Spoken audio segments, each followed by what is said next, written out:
Hey folks, welcome back to Only Best Fantasy Novels. My name is Robin, and today I want to talk about my favorite releases over the last 3 months.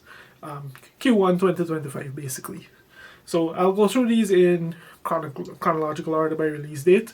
And at number one, on January 7th, we had Fondley and Shannon Lee's Breath of the Dragon. This is the first in a duology that's kind of inspired by it draws on the teachings of Bruce Lee. And with Fondley at the helm, what we actually got was a really entertaining book that it has the label YA, but honestly, I didn't see too much of that influence in it. Of a young martial artist who enters a competition hoping to achieve fame, glory, and all of that. But what he finds himself embroiled in is actually a much more complicated scenario, and he has to grow to meet that new challenge.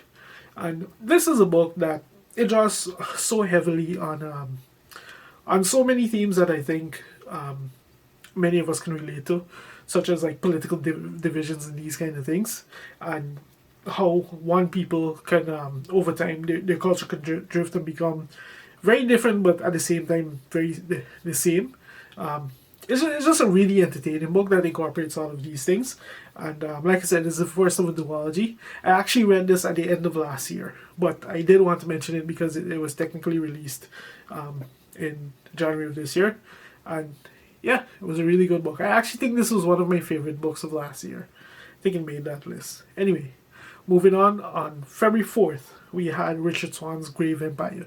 This is the first of a brand new trilogy from him, the Divine... I think the Great Silence trilogy it's called, and it's a sequel series to his first trilogy, Empire of the Wolf or whatever that was. But if there were any ties that were relevant to it, I haven't read that first trilogy, and if there were any ties that were relevant to you reading the story, it didn't affect me in any way, shape, or form. Like, this is the first book I read from him, and I had a blast in it. He does a great job of fusing elements of fantasy and horror in this story, and we get a very entertaining epic fantasy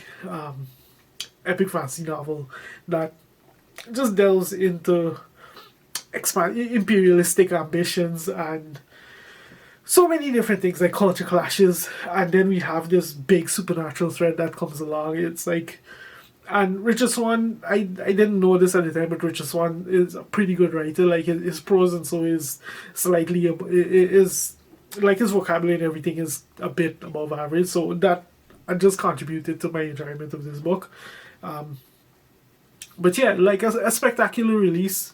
This book in particular, I can see making quite a few top tens of this year, and I wouldn't argue with that personally. But once again, this is a book that I actually read at the end of last year that I got an arc for. Anyway, moving on February 11th, we had the finale to the Emily Wilde trilogy by Heather Fawcett, Emily Wilde's Compendium of Lost Tales. And this was a good wrap-up to the trilogy to date. Like, I honestly wasn't sure where the story could go following the end of the second book, but in this one, we really dive into more of the political structures of fairy, and where the tales part comes in is just the way that fairy and folklore play together, and the impact that each has on the other, and how one shapes the other, and how one is affected by the other. And it was a really entertaining story.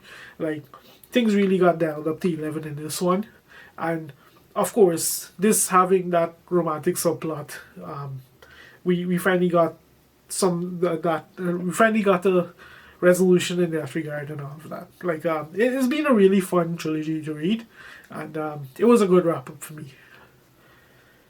But yeah, moving on at number 4, and also on March 4th, I have David Dalglish's The Radiant King, and this is the first in an all new trilogy from him, and this was an interesting book. Like, the basic premise is that we have these 6 superpowered immortal beings who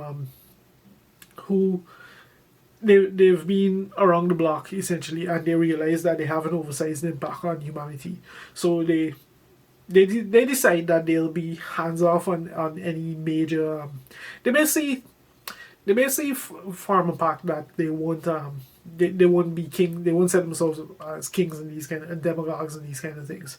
The problem is that not all of them saw that, and the story picks up when one of them decides to set himself up as exactly that, and the others decide to come and tear him down as part of enforcing that oath.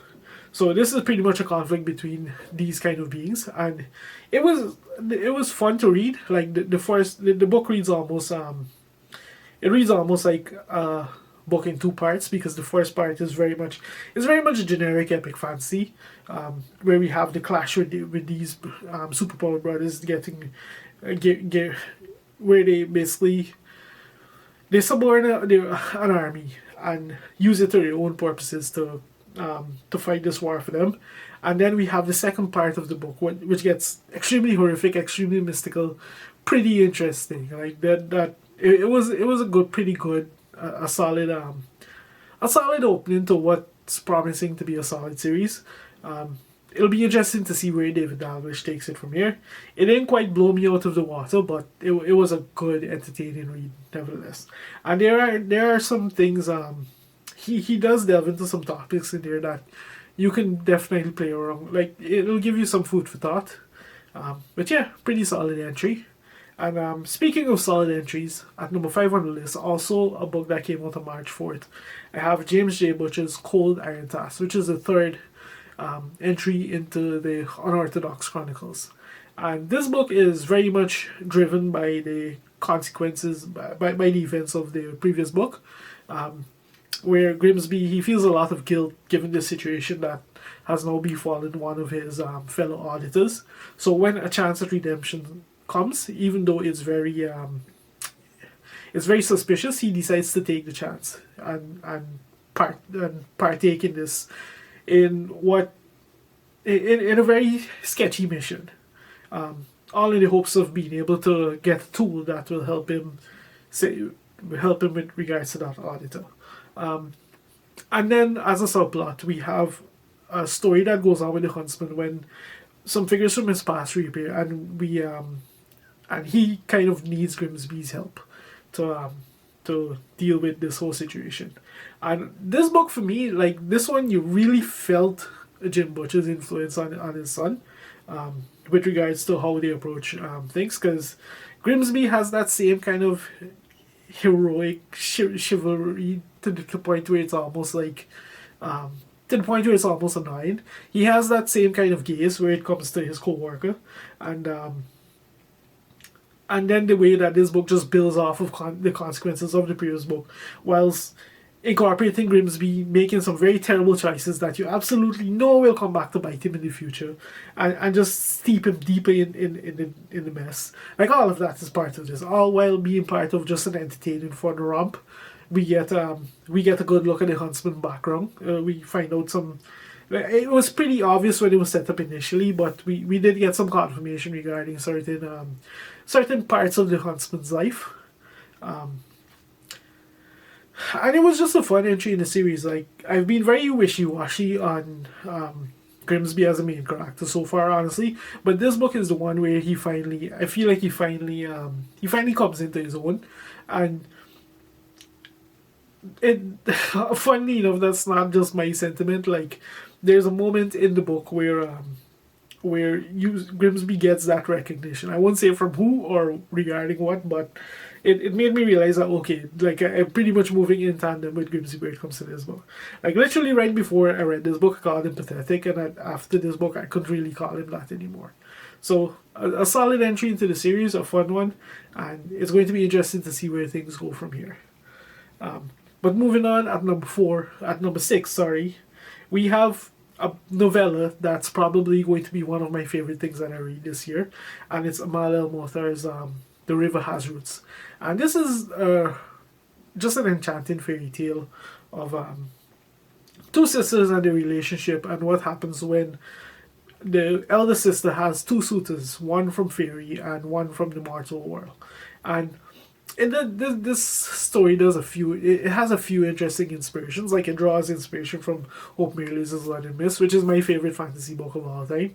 It draws inspiration, like, it felt to me like it draws inspiration from Christina Rossetti's Goblin Market, and it also does some interesting things with fairy, in that normally the danger comes from fairy. In this case, the danger comes from the real world, and it incorporates a few other things. Like it incorporates like these um, English murder ballads and these kind of things. It's just a really fun read. I was told that I unfortunately read it as ebook. Afterwards, I found out the best way to experience this book is audiobook because they actually sing the ballads that are part of this novella.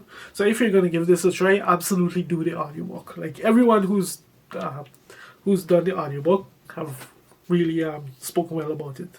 I think the author and her sister actually handle that part of it, if the author herself didn't actually narrate the entire thing. But anyway, moving on, keeping up the releases of March 4th, which is a big day for releases. At number 7, I have M.R. Carey's Once Was a Villain. And this was a really entertaining, a short, really entertaining historical fantasy with a big heaping dose of horror that that gives us the first person account of the events surrounding the return of or I should say the creation of Once Was Willem, which is a revenant that came back when Willem's parents go to a magician, and in their desperation they ask him to bring their son back to life. But the wizard has his own agenda. What returns is absolutely not what they asked for. And it documents the conflict that this village eventually falls into, and it was just a really entertaining kind of almost like I keep saying, this book feels almost cinematic because of the way like a motley crew kind of comes together in it. I'm reminded so much of movies like the Magnificent Seven and the Avengers, in the way that we get introduced to all these different disparate characters and then they come together in the end to achieve a common purpose. So there's that. And this book, it's very much historical fantasy. Like it does draw heavily, well, not heavily, but it does reference multiple events in the history of England around this time, the 1100s. It draws on English folklore, it draws on Christianity, and it also includes some, well, the fact that there's a wizard there, naturally it includes some fantastical elements. But as for the horror part, the horror part is the predominant aspect of it, I would think. Like the historical fiction part comes in mainly with the setting and just the prose style. But as for the horror element, like this book can be equal parts depraved, it can be equal parts grotesque, it can be equal parts shocking. There's some pretty heartbreaking scenes involved in it. Yeah, it was just a short, really good book. And one that I would not be surprised to see on quite a few best of lists coming into the end of the year. Who knows? Anyway, at number 8, on March 11th, we had Catherine Addison's The Tomb of Dragons. And this is the third book in her Cemeteries of Amalo series. And this was a really engaging one, because at this point we have the we have the MC who he's dealing with issues regarding his skill, with his particular skill, and he becomes embroiled in a pretty significant conflict that's in the offing at the time. In addition to that, he does very much end up in the crosshairs of another major political conflict that's going on, and as if all of that is not enough, like he's finally pushed to the point where, as a very solitary being, he's now forced to kind of accept the fact that he has allies, and he may need these people's help more than he's willing to admit to himself. And what you get was just a really entertaining, well, as far as these books go, really just this kind of entertaining fantasy of madness kind of thing. We do get definitive kind of a definitive stand on a particular relationship that's been budding over the course of these books, so that was nice. And it was just a good entry into the series. Like where things left off, they left off in a very interesting place, so I'm pretty interested to see where the series goes from here. But yeah, solid entry into what's been an okay series so far. if you're interested in it, if you like the Goblin Emperor, then this is definitely a series to continue, to check out, because this is set in the same world as her Goblin Emperor book. But yeah, and then at number 9 on March 25th, I have Eliza Chan's Tideborn, and Eliza Chan's Fathom Folk in 2024 was a book that for me felt like one of the most ambitious debuts of the year. She really went for something really incredible there. The effectiveness of it apparently is much up for debate, because I loved it, but apparently that's a very hot take. It doesn't seem to be well received. But if you're a fan of Fathom Folk, then I'm happy to report that in Tideborn she takes everything that we enjoyed about the series and she escalates it. Like, it has all the same social issues transposed into an entirely new situation where they have this new faction that has to be accounted for. We have the city of Tiankawi facing a pretty desperate situation, absolutely as a result of what transpired in the events of Fathom Folk. And then we just have these other situations that happen. Like, Mira has to deal with, she has to work her way through like deep grief and trauma and these kind of things, not helped by the fact that it's being exploited by one of her enemies. We have Nami, who has to kind of confront the actions that she took part in Fathom Folk, and kind of chart a new course for herself, and also confront that past. So like there was quite a bit going on in this book, all well wrapped up in a pretty desperate kind of plot, where Mira has to basically prevent the city from imploding, whilst Nami sets out on a quest to literally save the city, as a very significant threat approaches it and threatens annihilation. So it was a sequel that's every bit as ambitious as the intro was. How well that works for you will be up to you. Honestly, I think I was just me. I think I just enjoyed it for what it was and for what Eliza Chan did in it. And yeah, what else can I say? Like, for me, it was a good book. But anyway, these are the new releases over the last 3 months that I read and really enjoyed, or that really stuck out. If you've read something that came out in the last 3 months that I don't mention here, feel free to mention it in the comments. Or if you have any thoughts on any of these books, drop something in the comments and let's chat about it. But yeah, if you've made it this far into the video, thank you very much for watching, and I'll see you next time.